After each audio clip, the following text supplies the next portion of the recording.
podcast is intended for mature audiences. The views and opinions expressed are those of the panelists and do not reflect in any way those of the podcast partners, sponsors, or affiliates. Enjoy. Hi, this is Michael Buffer, and you're listening to the voice of the people. Let's get ready for Boxing Voice. Every day I'm hustling, hustling, hustling, hustling, hustling, hustling, hustling, hustling, hustling, hustling. Every day I'm hustling, every day I'm hustling, every day I'm hustling, every day I'm hustling. BoxingVoice.com. No matter what nobody say, man, Spirit, can't nobody fuck with me, man. You know, I can't be fucked with, you know. Dollar D Beyonce Productions. Whether you pay to see me win, or you pay to see me lose, you're gonna pay. Fuck it, your kids still gotta eat. I don't have to watch, you know, any footage of a fighter. I mean, because I'm Floyd Mayweather, everybody gotta watch me. I knew eventually I was gonna have to fight Oscar. I feel like he was straight up and down, no really no special effects. BoxingVoice.com. How can Canelo have the biggest deal? Your deal is for $300 million, and I made $350 million just in one fight. And you're fighting on the app. BoxingVoice.com. I'm a king, okay? I eat a feast. Every time I eat a feast. And when I get up from the table, I don't give a fuck who get the leftovers. At the end of the day, follow my green print. Dollar D Beyonce Productions. BoxingVoice.com.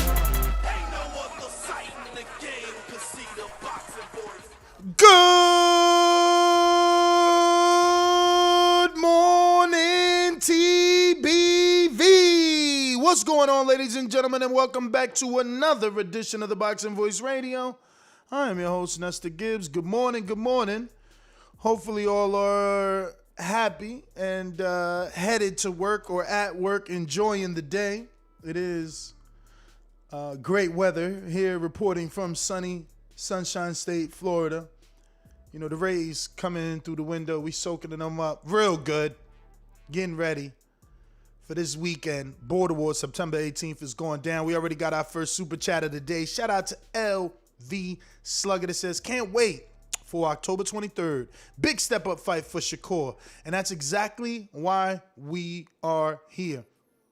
Big fight on the horizon, not only for Shakur Stevenson, but for fight fans. We've been, praising Shakur and telling the world how good he is. And it's time for him to prove us right. He will be taking on Jamel Herring, who is the WBO champion in the lightweight division. Semper Fi used to be with PBC and reinvigorated his career at the hands of Brian Bomac McIntyre. Once he departed from PBC, he got with Bomac, and it's been uphill ever since. They won their first world title together, and he's been defending it. And now the big throwdown in A-Town versus Shakur Stevenson. Shout out to Tank Davis and Leonard Ellerby for opening up that Atlanta market and showing, that Atlanta is a starving boxing market, and if given the opportunity, they will step up to the plate and come out in masses for a great boxing event. Will they come out for this one the way that they have for Tank? That's yet to be seen. And you can't really say these guys don't have the personality of Tank, because Tank doesn't have much of a personality, right? Or at least he doesn't show it. He doesn't wear it on his sleeve. He's very quiet, soft-spoken, until he gets in that ring is where he does his talking. Shakur, on the other hand, he can talk and can fight, and he's cocky. But a lot of people seem to be getting turned off by the cockiness, the cocky manner of Shakur. I don't understand why. I think there's nothing wrong with believing that you can beat everyone in the world, especially if you're in a competitive combat sport like boxing.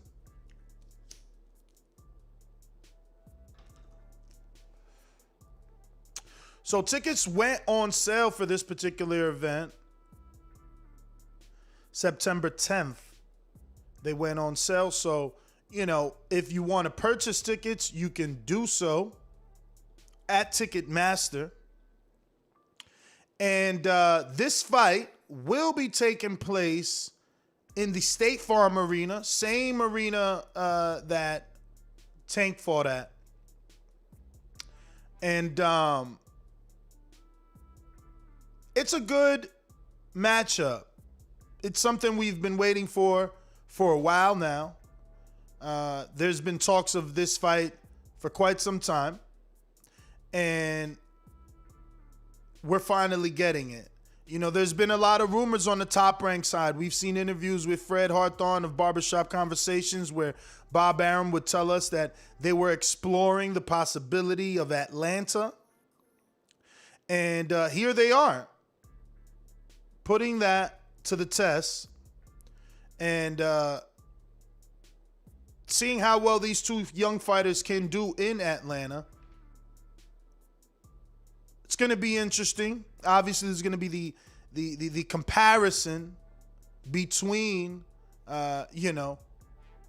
Tank and whatever opponent he faced in Atlanta, and Shakur and Jamel, and how well they do in Atlanta. So it is quite interesting. Now the matchup, on the other hand, is also getting interesting because it's like, on one hand, you got Shakur Stevenson, who just believes he can't be beat. He believes there's no way that Jamel Herring is on his level. And he's telling the world that. But on the other hand, you got Jamel, who believes, look, we've seen him intimately. We've seen him sparring with Crawford. Crawford's in our camp. We know what he brings to the table. And the secret weapon for us is that Crawford isn't going to spar with him. And at least he's in our camp. But I'm hearing that Crawford is also saying he's not sparring with Jamel because he's friends with both. He's staying neutral. I could be wrong. If you heard otherwise, let me know in the chat. But Davidian in Buffalo Falls, good morning to you. Shout out, my friend. Shout out.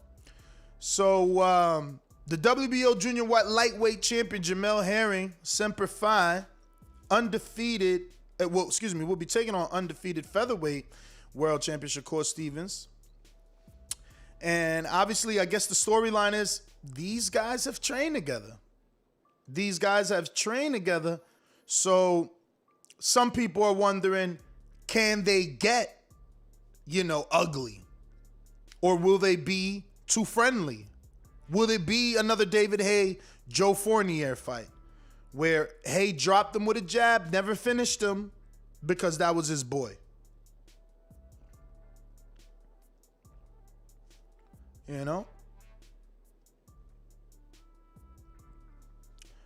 So, Herring will defend his world title against Stevenson on Saturday, October 23rd on ESPN and ESPN Deportes. The fights will start at 10:30 p.m. The award-winning State Farm Arena in Atlanta, where Tank Davis has had 2 fights now, is the home for this matchup, this championship fight. And they're calling it one of the year's most anticipated fight cards. And this will also include the return of the middleweight prospect, Nico Ali. We'll continue to say Walsh, as you got to respect his father, but this is the grandson of Muhammad Ali, hence second last name ending in Ali.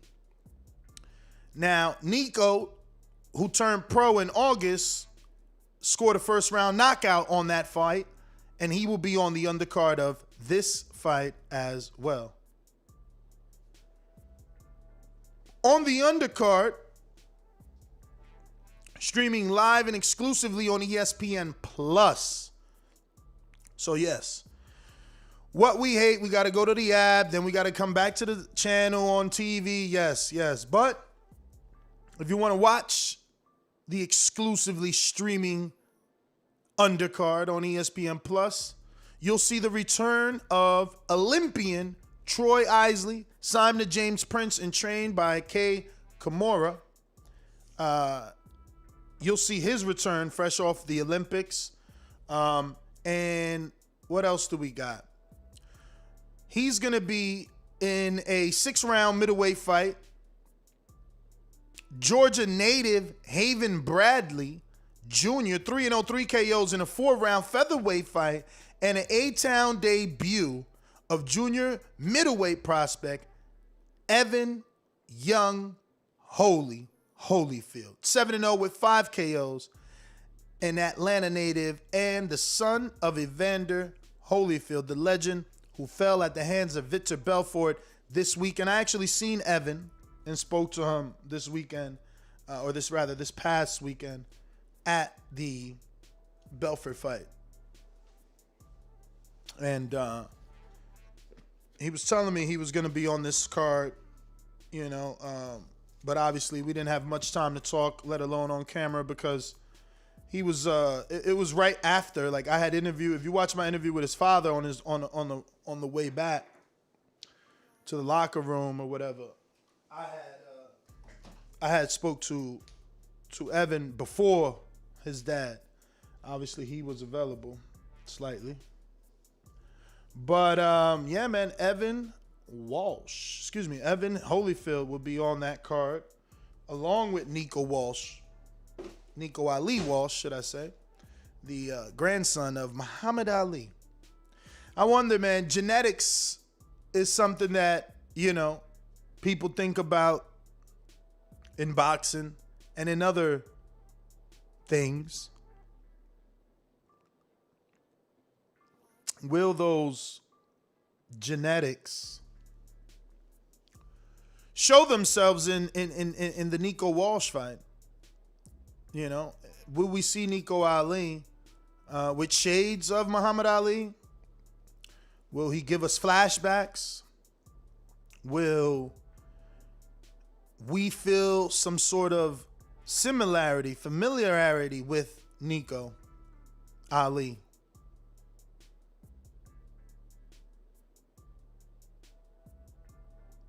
So we'll see. Good little card, though. Tickets are on sale. They went on sale September 10th and can be purchased at Ticketmaster. They had a press conference. This happened, I believe, September 10th or sooner. Bob Arum was in attendance, and he had this to say. He said, "We have the champion, Jamel Herring, who is a really tough guy. You don't serve 2 tours of duty as a Marine in Iraq unless you're a tough guy. The knock on Jamel had been he didn't have much punching power, but he showed that he did when he recently stopped the great Carl Frampton. I know that he is poised and ready for this fight, and you'll see the fighting Marine in action. Now, it's no easy task for him because he faces the young man that many of us in boxing have been touting for years as being the new face of boxing, the new star in boxing, the guy who will beat everybody on his way to superstar glory. And so far, Shakur Stevenson has demonstrated the ability. He knows this is a tough fight, but he always comes prepared. I guarantee you that you will be seeing tremendous competitive main event on October 23rd. How competitive will it be? I mean, technically speaking, this is the first step up for Shakur. Joet Gonzalez was just another fighter in the sense that he was equally ranked. He wasn't ranked above. He wasn't a world champion. He wasn't even a former world champion. Herring brings all the experience. He's been on both sides of the street. He's fought the tough opposition across the street, and he's fought the top opposition on this side of the street. And here he is stepping up to the plate yet again. I think that the speed will come into play. Shakur is so much faster than most, so that can be a problem. That can be an issue for Herring. But he's confident. He's very confident. His trainer is confident. They feel like Shakur hasn't seen everything yet.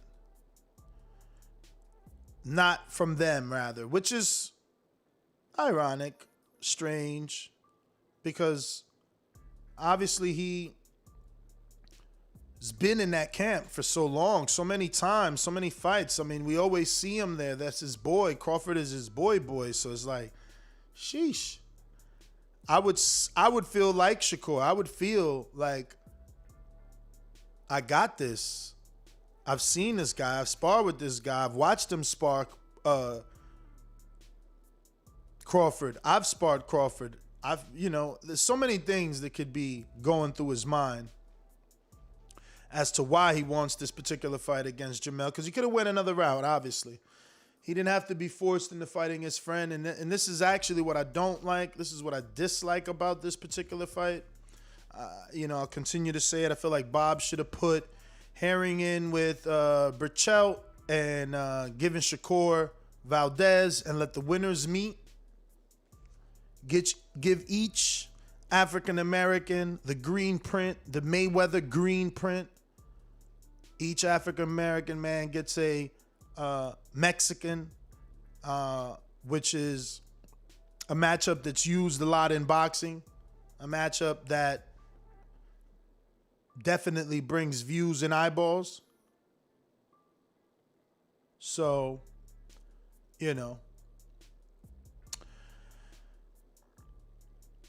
Then we got High and Low Sports Emporium that says, High and Low Sports Syndrome. This says, Boxing Voice is more. Well, shout out to you.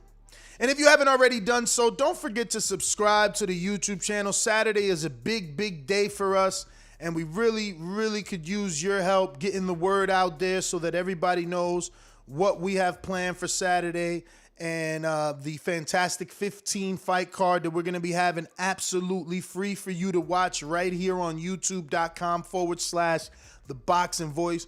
If you have a YouTube channel, please put the link on your community page. Let's get the word out there. Once again, this is absolutely free. Boxing gods have actually looked us out. There's not that much boxing going on Saturday. Big name boxing anyway, so if you're not doing anything, come on out to Watertown, Wisconsin, and meet, 2-3 dozen of the people that you hear on this show every single day and watch some fantastic fights. 15 fight card. We got drinks, we got food, and good, knowledgeable boxing people. There are some PBC cards, I believe, that we will be able to watch from the bar while we just, chilling with our, after party or whatever you want to call it. We're going to be hanging out and watching boxing and talking and chilling. And, it is what it is. But we also may be doing a live stream for this Sean Porter and Terrence Crawford live streamed purse bid. See what goes on there.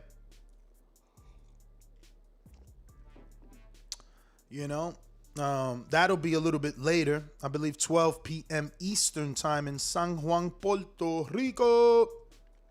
Tigre Border Wars kicks off at 5 p.m. on the YouTube channel. Doors open at 5, and I'm looking to be going live at 5 or 6 p.m. Depends. Yes, Mario is headlining the card versus Canadian Jose, a.k.a. El Loco Sanz.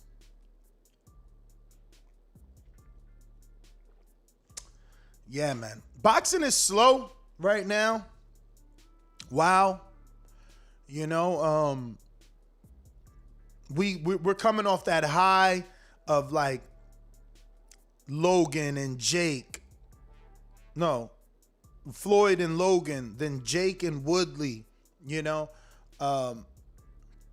After that, we're descending. We're descending right now. Adrian is actually in the chat, and I've already spoken to Adrian Justin Gonzalez, letting him know that you need a ride. We're working on it. You should be good. There's going to be plenty of people. We're going to get you in the building, champ. Don't you worry about it. We got you. You know. But yeah, man, anybody coming in Saturday, you know, get with me, because we got one driving in from Milwaukee that needs some assistance.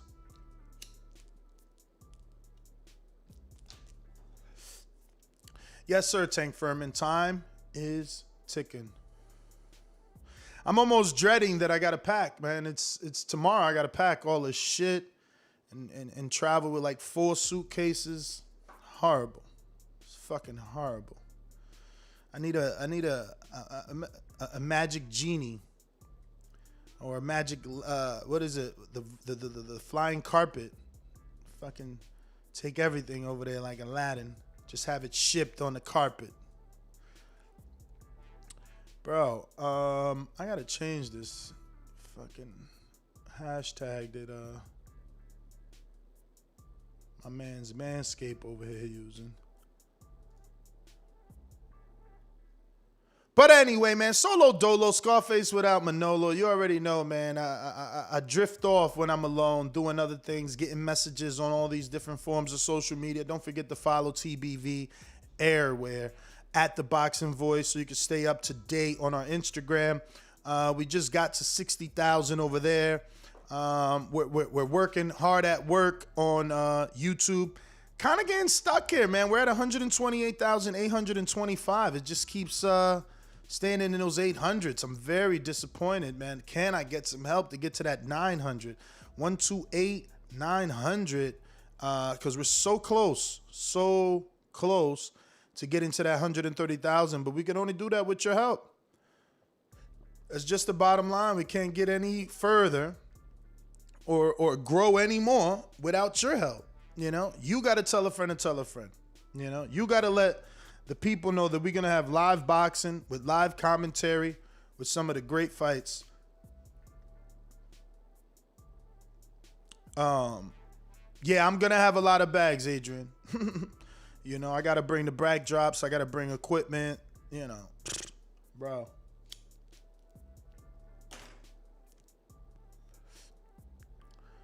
New subscribers incoming for DAZN.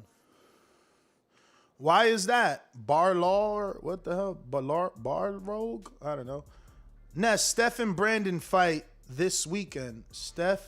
No, that's canceled. Brandon Figueroa caught Covito. I'm telling you, man. Boxing gods looked us out, bro. They want us to have this weekend alone.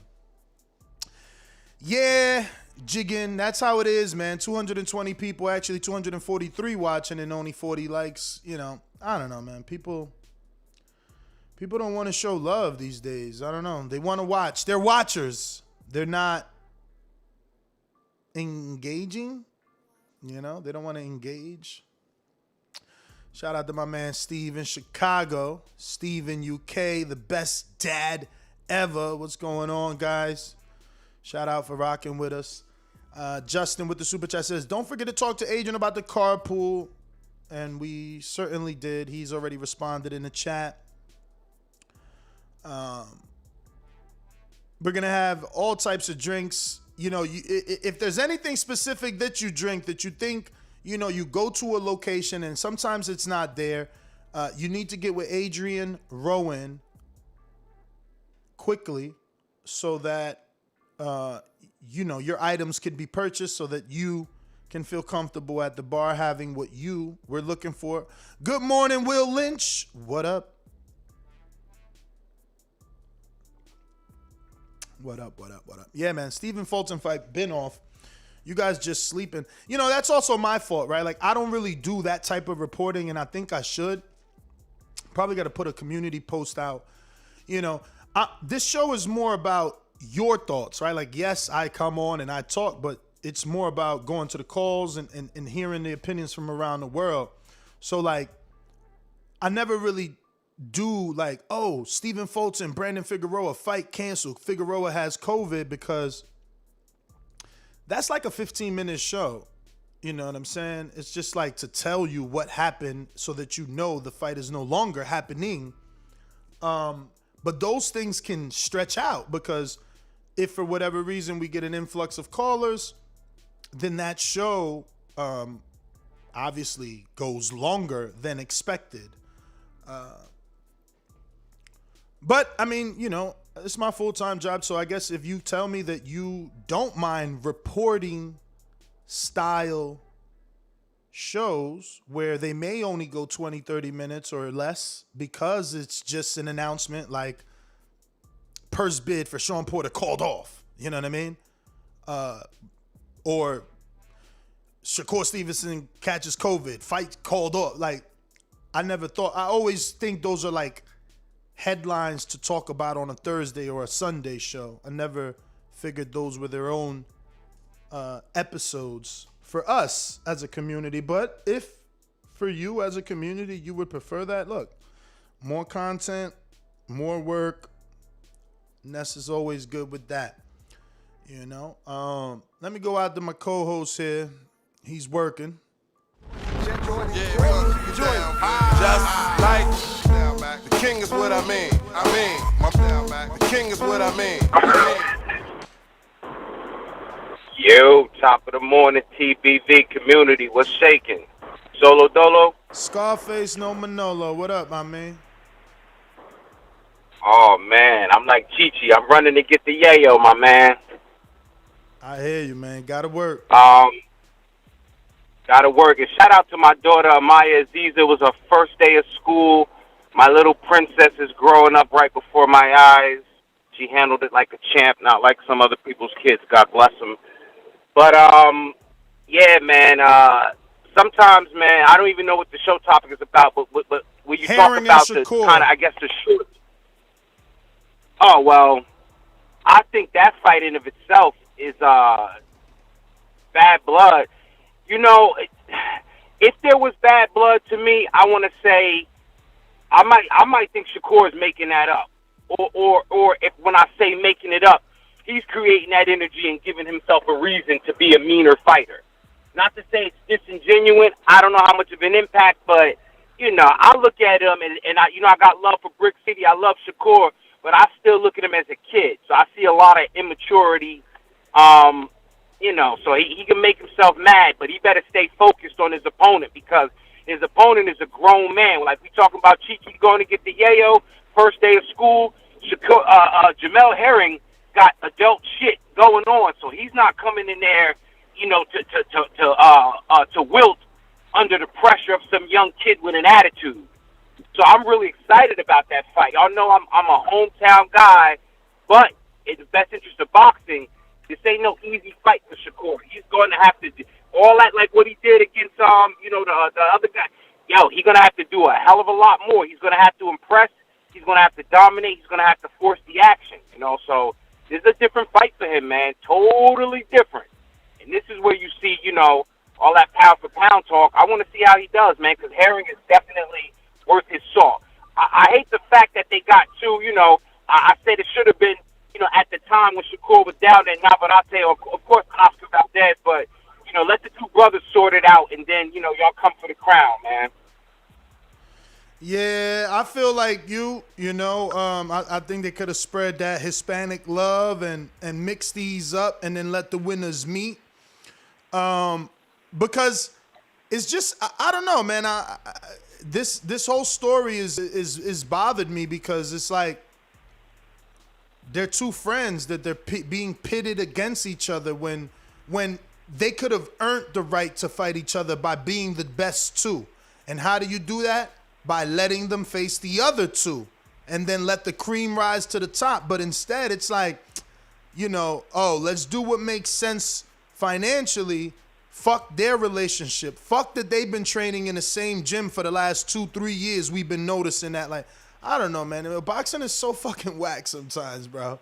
It's frustrating. Yo, they threw the meat. They threw the meat to the dogs. Like pit bulls, you know, they bully breeds, but they can coexist. But you throw some meat out there, they're gonna fight. You threw the meat in front of these. Pause that. Let me pause that. But you know what I'm saying. You entice them in a position where they have to go at each other. Yeah. When you know what I'm saying, like they would have came up against each other, like you said, once the cream rises to the top. So, and that's what I'm saying. I think Shakur is accepting the immature energy. Like, you know, he don't see the play. I don't know. Maybe I'm assuming that he's taking it too personal. I just think Shakur is the competitive one. So, you know, yeah, we friends. So everybody's expecting us to be friendly, but we friends. But I still am super competitive, and nigga, I know I could beat you. I know I could beat you. That's just it. Like, why is it immature or, you know, a bad thing for me to tell you how I feel? I mean, this is a promotion. This is a press conference to our fight. I don't got to be like, yeah, Jamel's a great fighter. He's my friend. You know, may the best man win. No, look, he's a great fighter. He's my friend, but I'm the best man, and I'm going to win. I'm going to kick his ass. He know that. Like, I love everything Shakur is saying and everything and every way that he's saying it. You know, he just got to live up to all those words now. Because he looking a little small here. I ain't maybe the press headlines got it misconstrued, because if he's talking being competitive, then that's a lot different from bad blood. You know what I'm saying? Well, but I guess that's a part of the marketing too, though. Oh yeah, that's the promoters. They use the word ignite bad blood. So they, you know, obviously to ignite is to start. So they start in this bad blood, and it will be, because now we're in fight mode. And yes, we were friends, but I know you. It's like me and Doomy, right? We best friends. I don't ever want to fight him, but don't I know his deficiencies? You know, don't he know mine? So if we ever fight, I'm going to be like, man, you ain't going to ever get in shape. He going to struggle to make weight, right? Like, because I know those are the intimate things I know. Just like he going to say, man, you always going to be afraid of pressure or whatever it is he believes. And I think that's what's going on with Shakur and them. You know, it's fight mode, so now the truths will be told. Yeah, I can respect that. From that point, I could totally respect that. I think, you know, I ain't trying to play peacemaker. You know, they ain't got to be, you know what I'm saying, sewing quotes together, but I just don't want to see it get ugly, you know what I'm saying, personal insults, you know what I'm saying? You know, but it is what it is. That's a fight game, I guess, you know? Mm-hmm. So I got somebody here saying contemplating boxing next. I don't think anybody set up Shakur and Jamel except Shakur. Shakur utilized his mandatory status when he moved up, since he was the WBO champ in the previous division. This was Shakur's ambition. Listen, in a way, you're right. In a way, you're right. But technically speaking, you could be wrong. Shakur was the WBO mandatory at 126. The champion was Oscar. Oscar moved up, forcing Shakur to fight for a vacant title with Joette Gonzalez.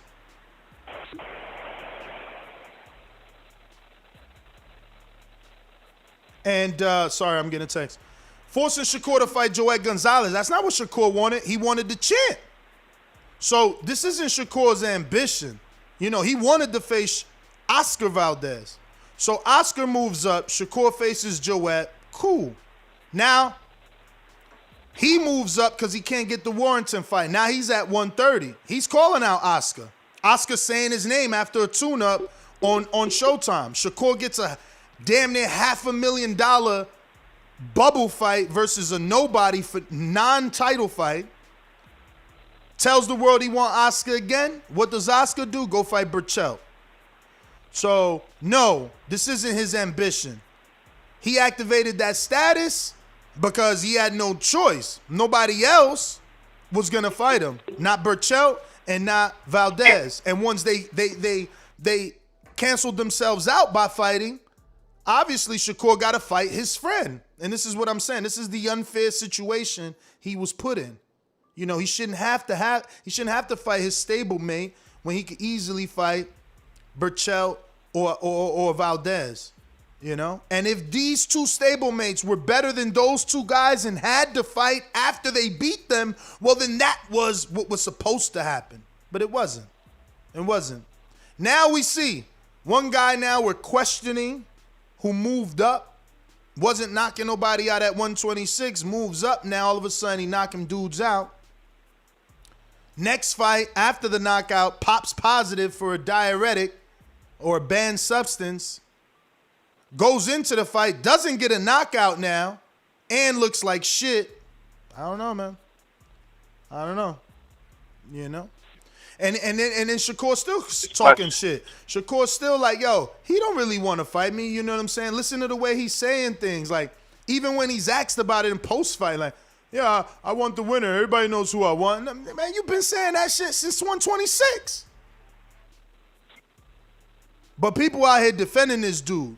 He been getting called out by Shakur Stevenson since 126. What's the easiest thing? Oh, Shakur ain't fight nobody. He ain't done nothing. He ain't nobody. He ain't do nothing. He got to do something. Come on, man. Boxing is so weird, bro. So weird. Not when it's your guy. When it's your guy, people make it make perfect sense, you know? But you know what? I think Shakur, he's gonna, you know, do something special in this fight. Of anybody on his resume, I think this will be the one, and it'll either, you know, draw out, you know, some big-time fights, or maybe to put him in an interesting position. You know what I'm saying? I think this fight should open up a lot more opportunities, and if it doesn't, it could be interesting to see if he thinks about moving up to one. I'm not trying to rush him. I'm just thinking about opportunity, you know, since we had guys ducking him already, 126, 130, you know, what happens then if he beats Herring? Then what do people think of, you know, fighting him? Do they continue to duck him or avoid him? If nobody wants to use the word duck, do they continue to avoid him? I think if he beats Herring, I think the fight happens like in 2 more fights. If that fight happens in 2 more fights? Yeah, I think if Shakur beats Herring, I think the fight happens in 2 more fights. Obviously, Oscars look bad. Now the WBC is doing a new investigation. Conceiao also petitioned to the WBC to review the fight. So a lot could be happening for Valdez on the legal side. So he might look for a tune-up because obviously he didn't look well.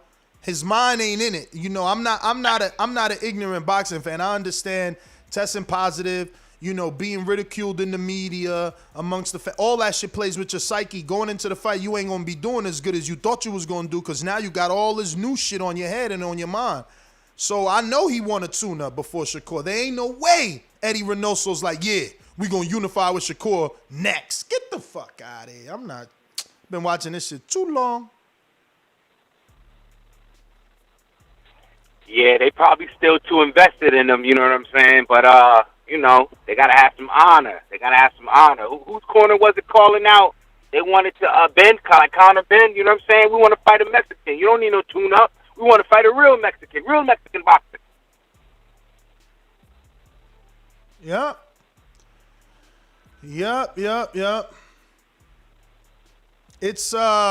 It's interesting, man. We'll see what happens, you know, because Bob is gonna be put in a certain position. Like, does he do the same exact thing he did with Crawford here, or does he give Shakur or Herring? Because if Herring gets the upset, you know, wow, you know. But does he give him Valdez after? Do they get the Mexican? You know. That's. And listen, I'm saying this right now. I wouldn't be surprised if Herring pulled off the upset, man. I'm a Shakur fan, but I wouldn't be surprised, man. You ain't the only one saying that. I'm not riding with nobody but Shakur. My bias is all the way in full effect. I'm on a 10th power with the Nork native. You know what I'm saying? He's even sparred at my gym when I used to train at Jersey Boys. You know, I sparred somebody and his grandfather was the dude's coach at the time that I was sparring. So I'm invested in Shakur. You know, I want to see anybody from my city make it. If he loses, he loses. But I'm riding with him. No disrespect to Jamel, who I know first. But Shakur's very fast too, man, and very poised. You know, I mean, stylistically, he's a problem for just about anybody. You know, and that's what I'm saying about his competitive nature. Like, he be talking shit to Crawford. Like, he be telling Crawford, like, yo, I beat your ass, or you know, I was touching you up, or it was a competitive spawn. So, like, his mind is just on another level in terms of competition, in terms of wanting to win. Like, people laughed at him when he cried. He didn't cry from sadness. He cried from frustration, from not being able to get that win in the Olympics. People just don't understand his level of competitiveness, man. Man, real men cry, man, especially when you're a competitor. Come on now. Floyd did it, same thing. Same thing. In the Olympics, he got silver, he cried. But it's the heart, man. Corazón. We'll see, man. We'll see, because it's going to be like its own little soap opera playing out for me, because, you know, he's with James Prince, and, you know, we just spoke of Floyd. Floyd went all the way to Rio de Janeiro, man. I remember that shit like yesterday. Took pictures with Shakur, was trying to sign Shakur, and Shakur decided to go, obviously, the route that he went. And I don't know how's that worked out. I mean, he is a two-time champ, right? Or is he about to be? He had one belt at 126, right? And now he's about to fight for the 130. Yeah. Now he's about to fight for the 130, you know, so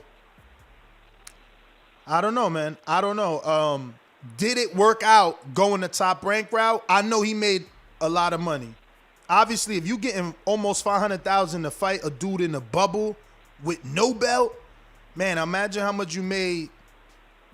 Well, actually, he didn't even get to defend that belt, right? Maybe that's why they gave him such a big check, because they knew he couldn't defend it, and he didn't get to make that championship status money. What the fuck? Because Warrington ain't want to fight, and then he moved up. Damn. Uh-oh. Well, I don't know, but still, it was an expensive tune-up. Either way, it was a $400,000+ tune-up that day. But damn, I just noticed he never defended the belt. The other thing, too, about going to Mayweather, you know, it's like, that's like a boutique house. He only moving one good fighter at a time. So who's to say that, and you can get shelved, man. You got that fear of being shelved. Not everybody gets to be active. I mean, how many fights has Rolando had? Like, yeah, he popping in a way, but it ain't like he's active, you know? Yeah, man. But Skip, I got to cut up out of here, man. Got to go see what this thing is going about. My TBV community, y'all stay in tune. Y'all make sure y'all there for Border Wars. Y'all checking with the fighters on their IGs. And I'm out, man. All right. Mary Ross, she said, this is why you don't get many likes, Ness. I mean, why is it? You didn't tell me. You didn't tell me. You just said this is why. Why, for telling that Shakur cried or that Floyd cried? What? I'm lost. You never heard Oscar say what? Come on, you got to be more direct, Mary. You're wasting time over here. This is a live program. And I don't think I've even been talking about Oscar, or let alone quoting anything that he said. So get your ears checked. Clean that shit out. But let's open up these phone lines. We're going to go to quick word from our sponsor. Shout out to all our truck drivers, man. Stay safe on the road. You already know. Big Rig Trucking Agency. These calls are brought to you by Big Rigs Trucking Agency, experts for all your insurance and trucking needs. For quotes and consultations, visit us at brtagency.com or contact us at 908-943-6918.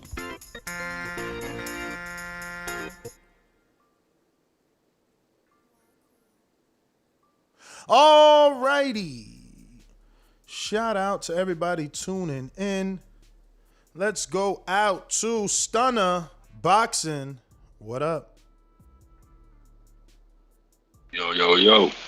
Yo, yo, yo. As far as this little Shakur Jamal fight, I think it's going to be a good fight. I'm liking that, there's a little tension and bad blood between the two. I think that, you know what I mean, if used right, it could help make the fight. But I don't know if it's going to be pay-per-view, but it can definitely help it get more views in general. And as far as I heard you guys talking about, you know, if Shakur is to win, that, you know, maybe him and Valdez. For me personally, I mean, if Shakur was to win, I'd like to see him fight Gary Russell. I mean, if that's possible. I mean, Gary Russell hasn't been in the ring too much. He needs an opponent. There's already a little backstory with him and Shakur sparring before, so what do you think about that? Yeah, I doubt Shakur's going to fight Gary. If he wanted to fight Gary, he would have unified at 126. Gary's still the champ at the WBC, and instead he wanted to fight Warrington, you know. I've interviewed Shakur about, listen, no one's energy is the same for Gary Russell. No one's energy except Haney's. And obviously Haney is bigger. You know what I mean? But no one's energy is the same for Gary, man. You know, I remember when Shakur, you know, he's like, hey, he's skilled, you know, I respect Gary Russell. Me and Gary got work, things like that. But never like, oh, I'll beat Gary. Oh, yeah, I'll make that unification. Nobody's energy is ever for Gary. Nobody's. Again, bigger dudes, but nobody in his division, nobody a division above. I mean, look at JoJo. He walked away from that. This is what I'm saying. Like, we respect. It's crazy how our brains work. Like, in one sentence, we'll destroy a fighter, right? Because he didn't take a rematch, or because he's taking a rematch, or because he's not worthy of the rematch. Oh, he ain't gonna win that. But then we just let a dude like Abner or JoJo Diaz. It's like, oh, all right, you know, you lost to Gary. Nobody cared. You don't got to get that back. Keep doing your thing. Oh, you lost to Johnny. It's all right. You ain't got to do. Just do your thing, bro. Like, it's strange, man. But other fighters like, oh, you lost to blank Diddy blank. Your career's over till you face blank Diddy blank. And it's like, whoa. It's funny. This sport, man. Every day changes. You guys start applying pressure or something. I don't know. I don't even know the pressure. I mean, come on, man. Look at Shakur again. I resort to Shakur. I'm sure he hates me. That's why he ain't been on the show. He like, man, this dude from my city, and it's just like, I mean, you with Prince. What is he doing? My man ain't get you that unification. You could have been like the first dude in like 13 fights or some shit to have a unification on your belt. That was history, you know what I'm saying? Now, again, it's like, I thought, and look, I don't want to say the wrong thing. I travel to Texas a lot, but I'm just saying, I thought Prince was like that dude. So you telling me I can't get the more popular Mexicans? My manager is so good, he's making me fight my own best friend. Come on, man. Shit crazy in this game, man. Like, it's crazy. Like, that's like Showtime coming to me like, yo, we want your podcast, but guess what? Doomy can't be on. And it's like, what the fuck? Damn, what kind of opportunity is that? You know what I'm saying? I got to beat up my own best friend. We got to go at each other. I'm telling you, this storyline, I hate this storyline. I guess when you think about it from that standpoint, you would think that he would face Russell before he'd face his friend. But Russell on the other side of the street. Yeah, but it's like ignorant boxing. You're a little hater on the low. I know you are. But what you want me to call them? How many years have they been in the same gym, man? That's what I don't think y'all understand. Like, being in a gym with someone every day, you gotta be their friend. You gotta be the friend. And cool. Not according to Shakur. Of course. When has he said anything like this before this fight happened? You know what I'm saying? Like, this fight is forcing him to talk the way he got to talk because he got to sell it. Somebody got to do it. Somebody got to do it. You know what I mean? Somebody definitely got to do it. Speaking of friends, shout out to AJ. My man signed Derek Chisora. Fucking Chisora, bruh. I wish I was Chisora at this point. My man is like older than me, still getting deals, man. So if AJ signed him, you know this dude getting more matchroom fights. Come on, man. Yo, realistically, who would be a good fight for Chisora right now? Bruh, it don't even matter. I'm just talking about like with the landscape. That's what I'm saying though. He's always in a decent fight. It's been a minute since he shit the bed completely. I don't know, him and Andy. I would like that. I was thinking, what if do you think Chisora can fight the Ajagba Frank Sanchez winner? Or is that too much? I mean, nah, that's definitely not too much. That's a decent fight. If they could get him, though, see, we as Americans, we want him in there with an American that we know, but they don't really be doing that, man. How many Americans he fought? Malik Scott and who else? That's it? Yeah, basically. There it goes. So as much as we like Chisora and we've watched all his fucking fights, those promoters never put him in with an American, man. He fought one American, and he robbed Malik Scott. They called that fight off at 9. Malik was up, and they talking about waved it off like he didn't get up in time. It's like, what in the fuck? And then all the writers talking about, well, in the UK, that's how it is. 9 is 10. It's like, what the fuck? Yo, I'm telling you, only in boxing. Only in boxing. Only in boxing is 9-10. Maybe we can get Derek Chisora versus Philip Grovic, since Michael Hunter dodged him. I doubt it, man. I doubt it. Now that he signed to AJ, dang, come on. Why would I sign you to put you through the meat ringer? Like, come on. Hrgovic is the ringer. I spoke to Hunter Saturday, though. Hunter said he still want that fight, and nobody else ain't going to fight him. So they just need to come to correct. And obviously, Eddie, think about it. Think about it. Obviously, Eddie didn't come correct. Has anybody not fucking noticed Hrgovic ain't with Matchroom no more? Has anybody not noticed that Hrgovic is with Wasserman Sports now? And that's probably why the shit never happened, because they couldn't agree either, because secretly they was working in the background with Wasserman Boxing, and the whole Sutherland was acquired by them, and Sutherland is a co-promoter of Hrgovic? Nah, it's Michael Hunter's fault because he the American. He ducked them. Fuck out of here. Hrgovic ain't signed a new deal with Wasserman Sports, so when Michael signs a deal, he ducked the fight. If Hrgovic signs a deal, he ain't ducking nobody. He ain't even with Eddie no more. Nobody don't say that. Everybody quick to call Hunter a duck. They don't even know boxing. I just let y'all talk.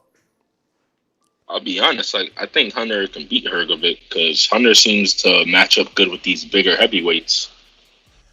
I don't know. Hunter's done this thing.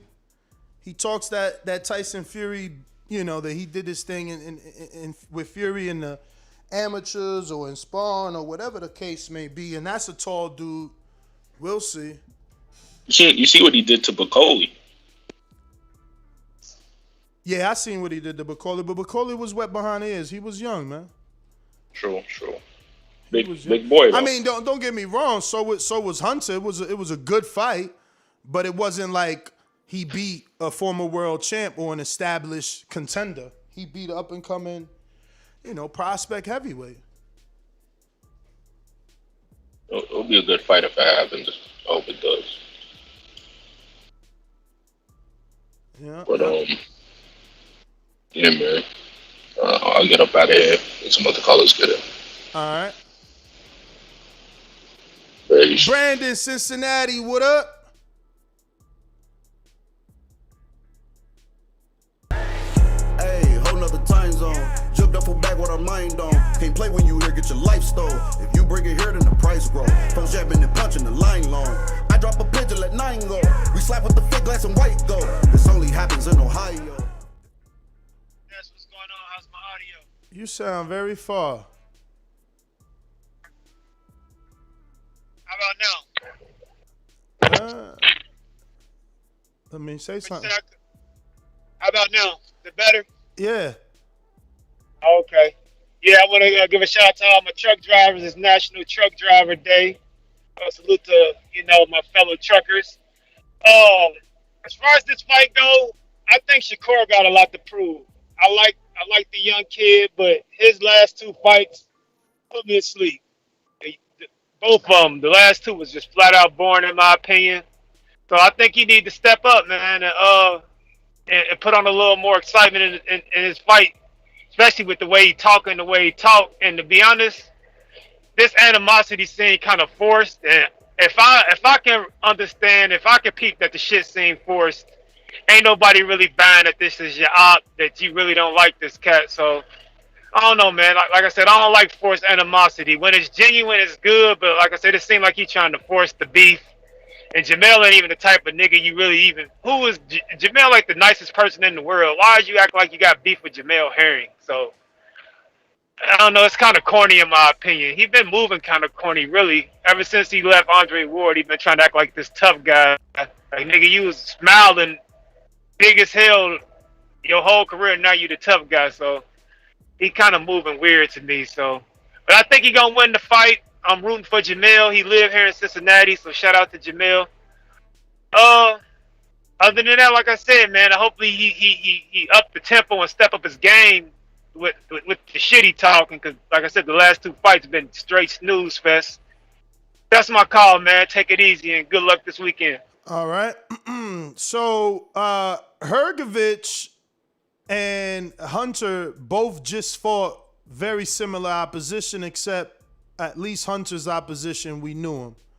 We knew Wilson. He was in with other people. Hrgovic fought Marco. Nobody gives a fuck. Knocked him out in 3. And it wasn't an eliminator. So, again, Eddie, right? Eddie, if he would have been doing his job properly, right? Hrgovic would have got the Hunter fight for a IBF heavyweight title eliminator. He didn't. Right? Hunter pulled out.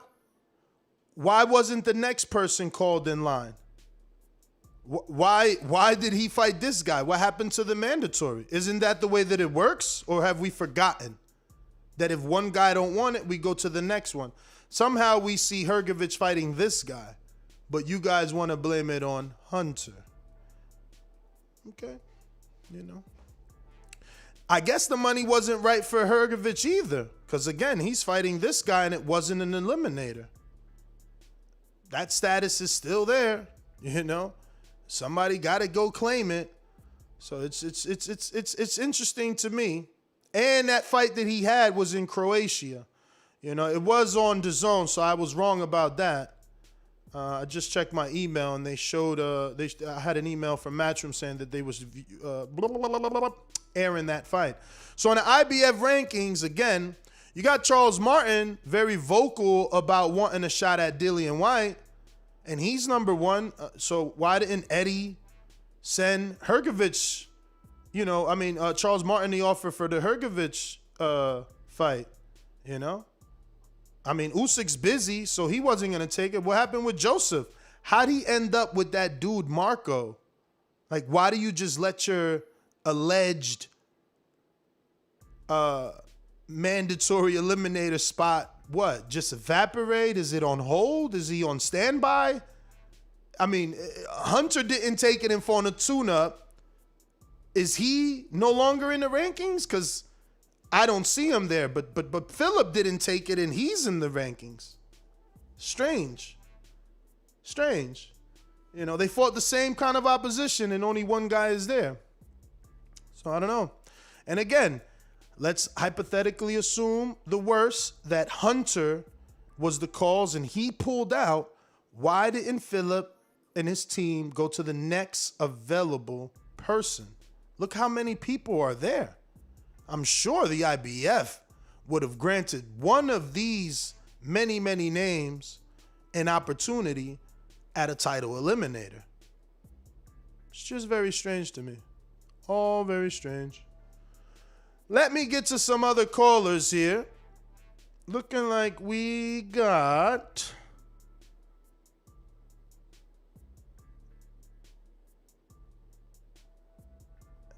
JB Cinema. What it do? What up, Ness? How Good are show you? again, my man. Thank you, brother. Doing good. Hey, so I can't wait for this fight to happen for sure. I really want Shakur to win, because that fight needs to happen with Oscar Valdez. No doubt, man. That fight needs to happen. I mean, if Aaron pulls off the win, it would be a great fight with Valdez too. But I mean, we all want to see that Shakur fight with Valdez. It built enough steam to get that fight going, so we just need to make that happen. My call, my man. Do you think Valdez is avoiding Shakur? I would say he was at 126. I don't think he is anymore. I really feel like he wants that fight to happen now. At 126, I felt like he was avoiding him. Maybe he was ducking him. He had his reasons. But right now, I think he wants it. He really wants it. So he's pushing for it. And he keeps calling him out, man. If he didn't want it, he'd be a fool to keep calling him out. You understand what I'm saying? Mm-hmm.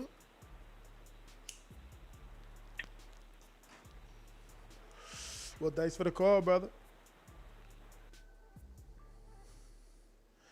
If you're on Blog Talk, don't forget to hit that #1 button so that I know you want to talk on the show and be a part of the show. We got a super chat from Show Kid, who's going to be fighting in Border Wars. $10 super chat. He says, tune in to Border Wars on Saturday, 5 p.m. Eastern.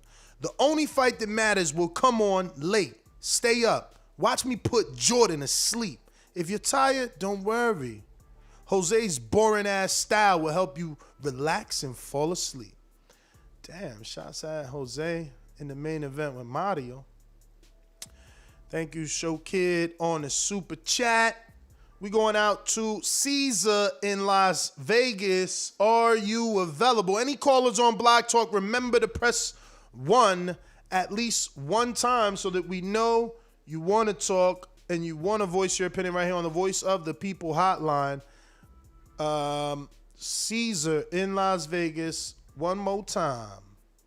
Texas Bulldog Boxing says WBC judges Steven Belea has apologized for Valdez's card. Apologies don't matter. It's too late. Dude got the loss. You know what I'm saying? Like, if they not overturning it, you know, what the fuck does his apology mean? You know, my kid can't eat your apologies, and I can't wear your apology as a world title. Like, fuck out of here. Apologies. That judge, yo, this is what I'm saying. If there's no actions, if there's no repercussions, these dudes will keep doing that and then just coming out and apologizing. Like, fire this motherfucker for 5 years or something, indefinitely if you have to. You can't do no 3-month suspension because these judges, you know, it's too many fights. Cut them off. A couple years, man. Ban their ass from ever getting around a fucking boxing ring so they can start to learn a lesson. If there's no repercussions, come on, man. There's anarchy. We got Will Lynch that says, there is no bad blood. There's just a competitive nature of Shakur. Hagen versus Chavez Sr., that's bad blood. Shakur is just hyping the fight, in my opinion. Yeah, I mean, and he probably feels he's got to carry the promotion because he knows. He knows exactly who Herring is, you know. And one of our callers said it, Herring is a nice guy. So Shakur got to be the villain. You should lie low. Killer, I used to get it in Ohio. What's up, Ness, man? Good show. Good show, man. Solo Dolo, man. It's funny, man. You brought up Shakur Stevenson, man. For a while, man, I used to wonder. I mean, I just wasn't really on it, but the kid is immensely talented. But I was just wondering, there was something that was just, there was like a disconnect, you know what I'm saying? And this show just finally made me realize what it was, you know? Yo, man, the dude, and I think it's my guy from Cincinnati, Brandon. He kind of chimed on it too, man. The dude talks so greasy. He talks so tough. But when you sit down, you take time out of your evening to watch him fight, his fight doesn't match his words. Like, there's a reason why people still like Floyd, either paid to watch him lose or paid to watch him win. It goes across different sports, like Conor and Muhammad Ali. When you say you're going to do something, you talking tough, you talking greasy, and you go in there and back it up, you're going to be, you know, a polarizing figure. But when you just talking shit and talking super greasy and you get in there and you don't look the part, then it's like, bruh, sit down and shut up. Like, don't nobody, like, because the thing about it, he is immensely talented. I can't take that away from him. But it's like when he punches somebody, he punches just to put the glove on the skin. He don't punch through the target. He doesn't give you an exciting fight. But man, the way that dude talks, it's like he's just running through everybody, knocking everybody out, and that's the farthest thing from the truth. So yeah, but ain't it their job to knock him out? He's the boxer. He ain't supposed to knock you out. He gonna outclass you. He the one that's hit and not be hit. That's his style. I mean, that's his style, but the way he talks is as if he's running through people, which he's not. And I think that's he is, though. He is. They not winning no rounds. They not in a competitive fight. It's boring to you because it's one-sided. No. It's boring because his punches don't cause any damage. Period. I mean, enough damage for his opponent not to jump on him, right? Well, not enough damage to make him do the no mas like Lomachenko. So there's a difference. Like when somebody's really punching their opponent and punching through the target, not punching just to touch the target. Boxers, I don't care who you are. You don't want to keep getting hit. I don't care who you are. So you may want to save that embarrassment to get a knockout and be like no mas like you do if you're fighting against Lomachenko. But if you're feeling Shakur Stevenson's punches, it's like, man, I can take this for 12 rounds. I ain't worried about getting knocked out. And as a fan, you sitting there watching it, it's like, you know this dude is not going to come close to getting knocked out. But then when you watch this man in between fights or, it's like... So pick Herring. Man, I honestly think I think this is going to be a fight where, Shakur might pull it off still. But being the fact that they are sparring partners, that they do know a lot about each other, it's going to be a lot closer fight than what people think now. I mean, I ain't going to put no money on Herring because I do know how talented Shakur Stevenson is. But, he can be talented and also be uneventful in the ring at the same time. Both things can be true. I just think that, for him to talk the way he talks and then give those duds of performances in the ring, it's like, bruh, chill, man. Like, work on your power. Do something else instead of just talking, because it's like, if you don't back it up, you do more turning off than turning people on to you. You know what I'm saying? That's my call. All right. Yeah, I mean, listen, man. If he ain't punching through targets, they should walk through him. They not. Like, I can't think of anything other than that to say. Like, if my man can't punch, walk him down and beat him up. But they can't. Because that's the obvious thing. I mean, damn, J-Mac ain't on. I mean, JT, you a coach. Are you available? Because somebody tell me, what you supposed to do to a dude that can't punch? I don't want to hear shit about, but he's amazingly skilled. How could you be skilled, but you can't punch?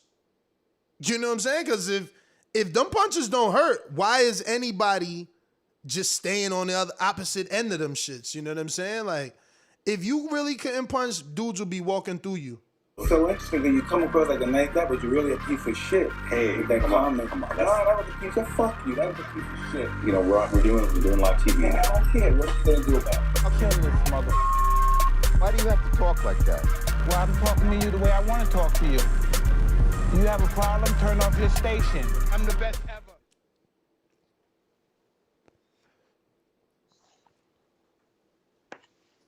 Hello, Coach. Yeah, Coach, what's up? Coach, if my opponent can't punch, what's your instructions to me?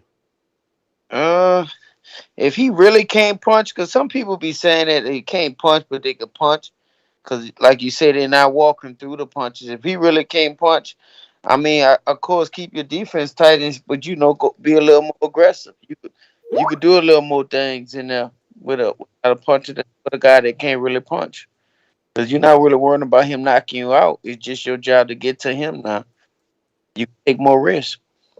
Yeah. So why do you think people don't take more risks with Shakur if he's allegedly can't punch? The thing about Shakur, I never heard that about Shakur. I'm shocked. The thing about Shakur, though, he's so skilled. Like, even if they say he can't punch, he got some kind of power. He got something he's doing in there. Because Shakur look like he be hitting people with shots they don't see and stuff like that. So they can't get reckless in there with him. But, it's always like it's a chess game in there. You setting up certain things and Shakur doing certain things to prevent you from doing certain things in there and stuff like that. So I think when people say he can't punch, I just think they just saying that because it sounds good, but he's obviously doing something in there to respect him. And this little stuff though, Ness. You can't just think you gonna go in there or and start trying to hit on him because he can't punch. Now, Shakur Stevenson doing stuff. He checking stuff in there. He taking away certain stuff for you not to be comfortable. So all that plays a factor in there. Who you leaning towards in this fight? I got Shakur Stevenson, but I'm like with Brandon and him. I don't like his energy. Like you know what I'm saying? Like on some shit. Like if I was cool with somebody like that, for instance, in the gym, it ain't gonna be no bad blood. Like some of the kids, like on one of my sons, they fought the kid. We was sparring the kid, but we lost to the kid in states. This kid won JOs, but we was cool. I was cool with the dad. I was cool with him and the boys and all. It was no bad blood loss, but the best man won the fight. He won by split. But my thing is, if you got a relationship with somebody, all that's cool. You don't have to build up no bad blood just to sell it. Just be you. And if that's not Shakur Stevenson, he don't have to change it up and shit like that. Like, you know, your boy humble. I'm kind of rooting for Jamel, but I think Shakur Stevenson gonna go beat him. But just be you, man. That's all I'm saying. I don't like how Shakur Stevenson moving for this fight. All right, JT, New Orleans. Thank you for calling in. We got a bunch of callers here on Blog Talk. Looking like we got this is Sir Douglas in Indiana. What's up? What's going down, Ness? Chilling. Listen, I kind of agree with you and Coach, man. And my guy was at Ohio Runs Boxing on the previous call beforehand. No, that was Jay Will, I believe, in Ohio, or Brandon in Cincinnati. Cincinnati. Shout out to Ohio, man. Beaver Creek, Xenia, Dayton. I'll be through that area. Well, anywho, man, I like Shakur's style, man. I love to get hit, hit and not get hit, man. His mouthpiece is going to get people to either root for him or root against him, and that's a selling point, too. I got Jamel Herring by split decision, though. I think he probably showed a little bit too much over the years being in Nebraska with that camp. I wish he wouldn't have never signed with Top Rank to begin with, man, just because he's not getting the fights. I thought, as you thought, man, that Jay Prince has some pull, man, to get him the fights that he needs. But boxing's at a stalemate, right? So hopefully some things work out. I need to get some information from you, Ness, man, as far as like email, man, because I think boxing is ripe for takeover at this point, especially with what y'all doing with the border wars. Boxing has pockets. I think boxing needs to get hot.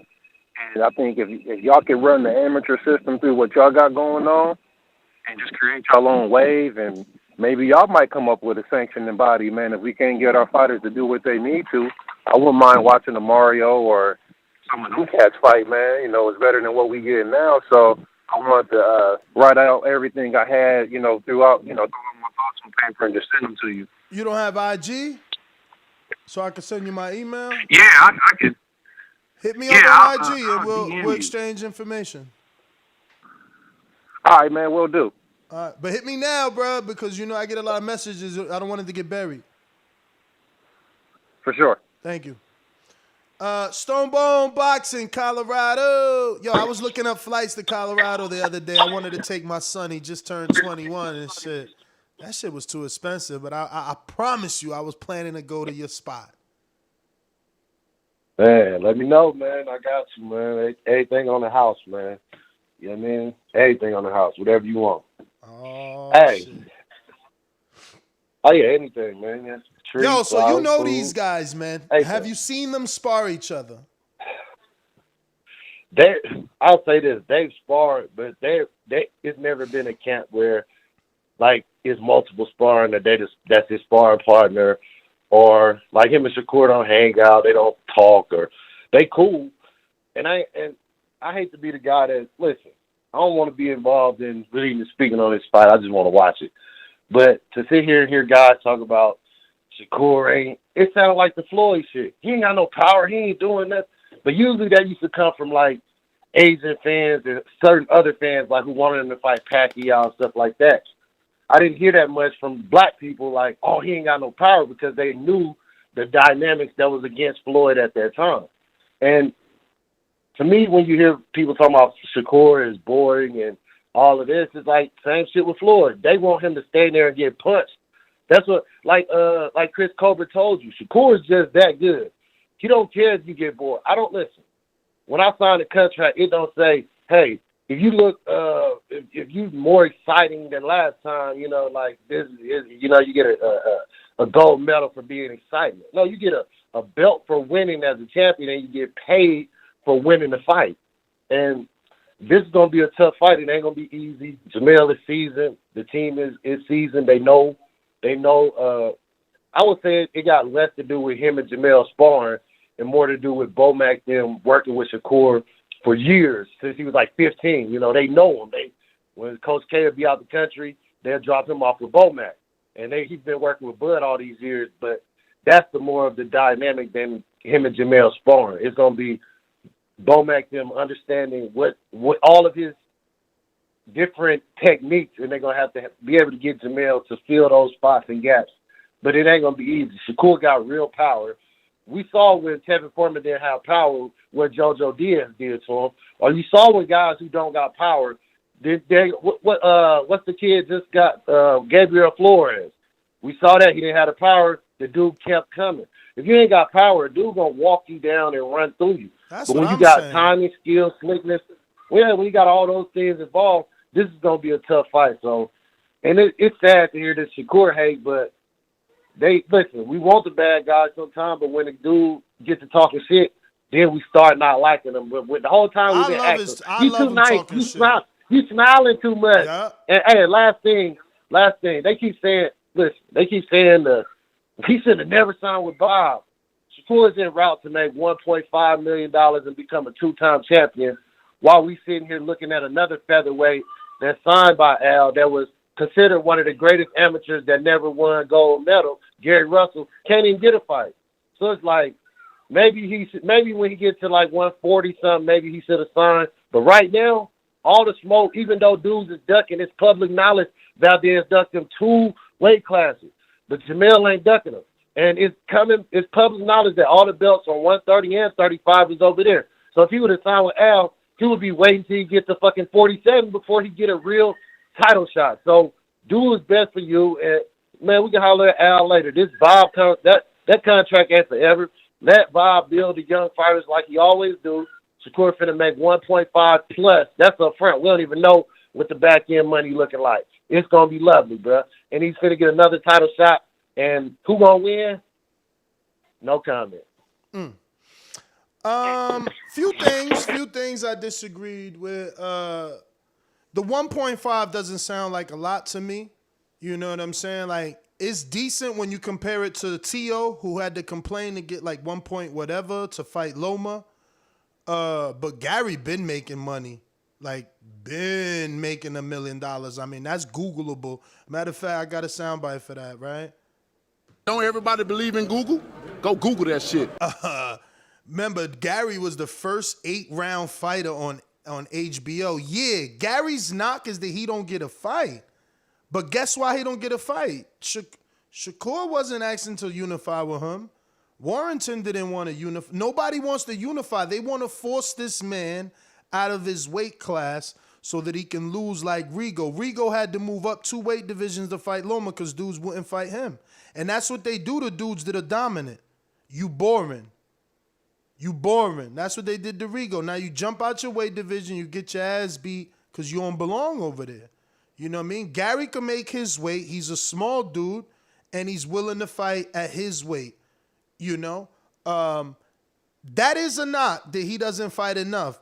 But again, I mean, he making over $1 million every time he do fight. You know what I'm saying? But again, Stone Bone's argument is, right, the belts are where they're at. It makes more sense. I know Jason is actually first with the counterpunch, Jay Will, then Brandon. That's the order that they came in. But, like, the belts are over there. So on that, I'm not even debating it. But money-wise, you're going to get paid. You're going to get paid wherever you at. if you are who you are. And Gary, whatever people say, he's still getting that money. Gary do want to fight. He just want to fight certain people. You know what I'm saying? He want the Leos. He want Tank. He'll take a Shakur. He was willing to fight Tevin, man. But Tevin lost the belt. JoJo won the belt and didn't call out Gary. That was his opportunity to be like, yo, I got this belt at 130. You know what I'm saying? I beat Tevin Farmer. You know, Gary was willing to fight Tevin. I want my rematch with Gary. That never happened. You know what I'm saying? Like, people blaming Gary. Don't blame Gary. Like, these dudes don't want to fight him. Like, Leo obviously didn't want to fight him.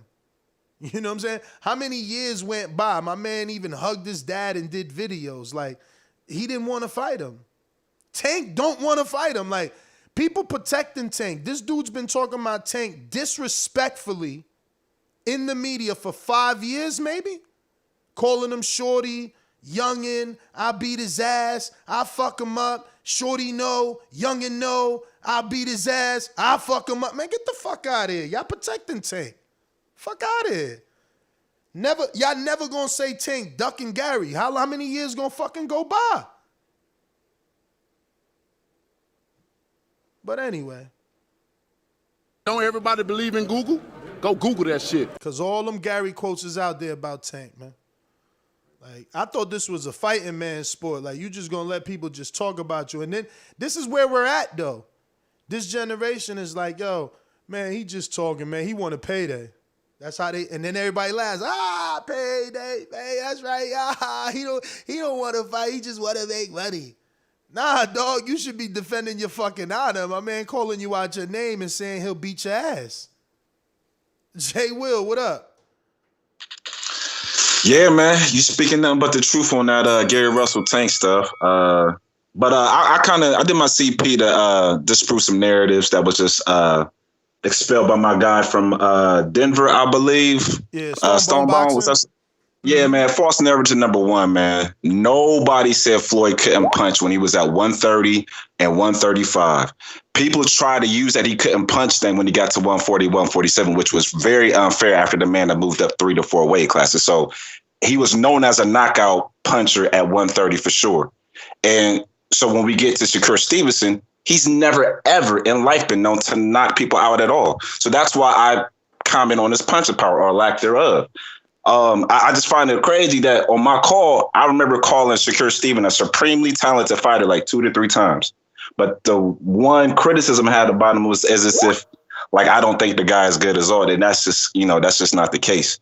I think the other narrative of, well, hey, if he couldn't punch, why ain't people walking him down? The fact that he's so talented and he is very accurate with his punches and he knows how to place his punches like some of the greats in the game, you're going to be hesitant and just running full speed at the dude because he doesn't know how to place his punch. Yo, hate to cut you, but that was your time. Brandon, you next. It's breaking news right now, and this is just what I was talking to y'all about, like, because it's good when you search. Like, when you search Terrence Crawford, it would be good for us to have a video that says Terrence Crawford versus Sean Porter is official, which it is. Top Rank has come to a deal, which I told you in the last hour. My episode yesterday was that. It could still happen in the last hour. Look, it's an hour and a half to the fucking live stream. And because it's embarrassing. It's embarrassing to have the world see you bid poorly for your superstar, your pound-for-pound fighter. It's embarrassing. Shout out to the fucking WBO. We couldn't let that go to purse bid as an entity, as Top Rank. We can't do that. We gonna let the world see us lose 2 times? Nah, man, fuck it. We came to a deal with Sean Porter. The fight is official. I think we should go to this shit. 2017, my videos go back to 2017 talking about this fight. Lord have mercy, I'm so excited. I know it don't sound like it because I'm just being, I'm being chill right now. I don't want to get a raspy voice. I don't want my throat hurting, but damn, they made it. Fucking Sean. I was just with Sean. Motherfucker. He told me, like, I can't talk too much about it. But he said his team was ready to go to purse bid, man. But they ain't could have threw me a bone, man. Could have threw me a bone. Like, yo, Ness, it's going down. So my source was wrong. Remember? And not my source, because I told you I was Coppinger. Coppinger said that this was take it to the bank. It was going to purse bid. That didn't happen. This is great news, man. Now the fucking details, right? Like, is MTK Global really involved? Ooh. You know, who got this deal over the hump? You know what I'm saying? Yes, it's official, man. Kevin Iole is reporting it, man. I'm still going to do its own video later on. Maybe tonight I'll come back. What's today? Tuesday? Yeah, this is wild. This is finally. It's going to happen November 20th at the Mandalay Bay in Las Vegas. Story to come on Yahoo Sports. First to report. Shout out to Kevin Iole.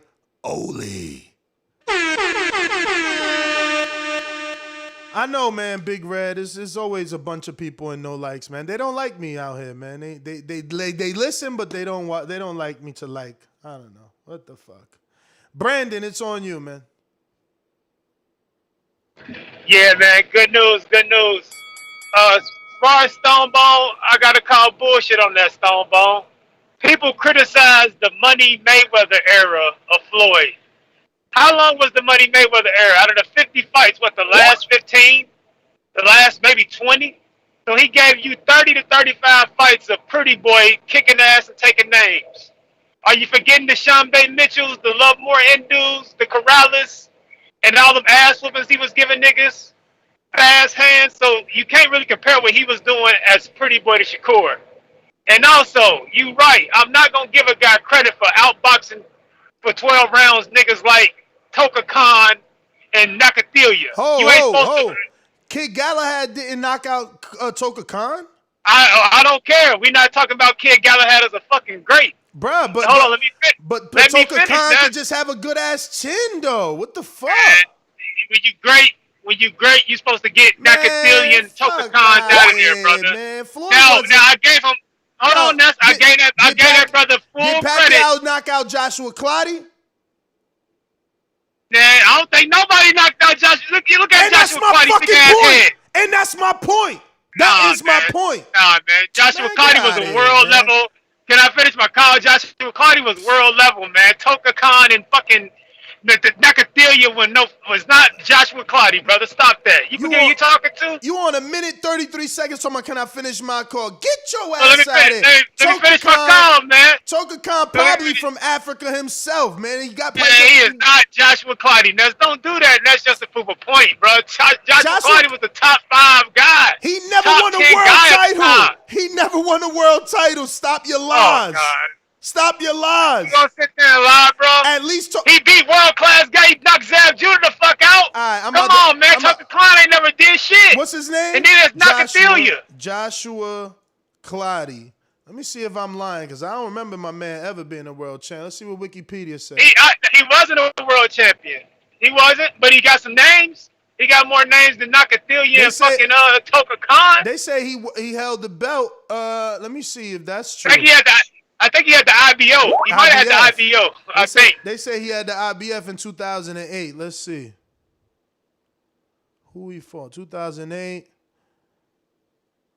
Aviator Sports in Brooklyn. My man was fighting IBF welterweight title eliminator. So I don't see. I mean, he did win the eliminator, but where's the belt? Yeah, I don't think he ever won a world title, but man, he beat Zab. He beat a couple guys, man. He got a vacant International Boxing Federation. Yeah, that's it. He beat Zab for the belt for a vacant title. Okay. And then he lost it in his next fight with Cotto. Give me that shit. Yeah. But now, my point is, man, when you want us boxing fans to stay in the house on a Saturday night, get Toka Khan and Nakathila out there, and don't throw just 25 punches a fucking round. Man, get out you don't see Bud doing that shit. Man, get out of here, Bud obviously got power, man. Beat it, man. Bud on a 9-fight knockout streak. Get out of here, man. Let me see this Toka Khan dude. Let me go to Shakur, man. First of all, I know of Cat fucking Galahad ain't beat him, and Galahad popped in his career. He was on that Dominic Ingle shit, so no disrespect, but that's how it's perceived in the media. And he ain't knock out Toka Khan. And Toka Khan, he from America? Oh my God. I thought my man was from like Ghana. Oh, birthplace, there you go. See, he from like Liberty, man. My man is like from fucking, I don't even know where that's at, man. I'm horrible with the globe. Look at this. Bruh, who else he fought? Everybody he lost to, and there's only 2 losses. Oh, 3. Shit, 1 is a KO. Fuck. And somebody I never heard of knocked his ass out. There goes that argument. Okay, next caller. Keem the Dream in Florida. What up? No availabilities. Majid in Ohio. What up? What up? Everybody need to like the video, subscribe to the channel, join YouTube members and Patreon for something. Hey man, I'm looking at it like this. Shakur Stevenson, he barely even lost any rounds in his whole career and shit. So everybody already know that he the favorite to win this shit. He the younger man, he highly skilled, so everybody holding that hope card for that experience shit, but that shit ain't gonna run. He about to have his 3rd loss. And I'm like, what's the difference between they talk about he boring, you know what I'm saying? You got somebody like Bud knocking everybody out. They say he don't do enough talking, so I just feel like, no, man, they just going to keep raising the bar because they know that this boy is good, and they just need to give him his credit now. I'm willing to bet anybody on here $100 on the fight or whatever next. I send the money to you and you can hold it. I'll pay you $20 for holding it. But I bet you that Herring ain't even going to get over if anything, if he lucky, he get 4 rounds. But come on, 973, we talk a lot of shit, and we taking it. So y'all could be salty and just get ready for the little chip, seasoned chipping. But that's all I got, man. All right. What we got? Adrian, Wisconsin. What up? Yo, what's going on? I wanted to talk about them talking about being a light puncher. No. Right now. Hold on. Can you hear me now? Yes. We better? Yes. Okay. All right. About Shakur being a light puncher, I think a lot of people confuse being a pure boxer with a boxer puncher. A lot of people like a boxer puncher. That's not what Shakur is. He's a pure boxer. He's got the sweet science down. He's winning fights in a way. And it's not that he's that light of a puncher, because I agree with you. If you are a super light puncher, people will walk right through you. If you really had feather fists, you'd be like a Paulie Malignaggi, right? Good boxer. We know he's a light puncher because dudes did walk through him and fuck him up. Even though, and I'm a fan of Paulie, but facts are facts. I don't think that's the case with Shakur. I just think that he's a pure boxer. He's not a boxer puncher, and people just need to accept that. I mean, that's what makes him great in his own right as he's coming up. So, it is what it is. We said the same things. They said shit about Floyd, too. I agree with the other people when he went to 140, 147. But people act like Floyd didn't hit Cotto with that uppercut. I think it was the 8th round, and Cotto looked like he was about to stumble to the ground. So, I mean, he can't be that light of a puncher. You know what I mean? A lot of people have that misconception. So I think that's just people wanting a fight where he's going to take damage, and it's going to be more exciting for us as fans to watch a Manny Pacquiao style. So it is what it is. That's my call. All y'all better tune into Border Wars. It's going down this weekend. If you can make it out to Wisconsin, it's going to be a great time, especially if you get here before the fights. We got some things planned, some reservations for the people who get here early to take you guys out and have a good time. So holler at us. If you can't come to Wisconsin, check it out on YouTube. Yes, sir. Border Wars. I'm going to actually put the link in the chat so that you guys have it and, it can be bookmarked. It's going to happen 5 p.m. Saturday right here on our YouTube channel. Absolutely free. You don't even got to be a member. You ain't even got to be a member. That's how, we doing it. So, looks like we got to everybody. I'm out. Next GTO, Instagram and Twitter. I'm actually going to come right back with this Crawford show, man. I know that's what everybody want to talk about. Peace.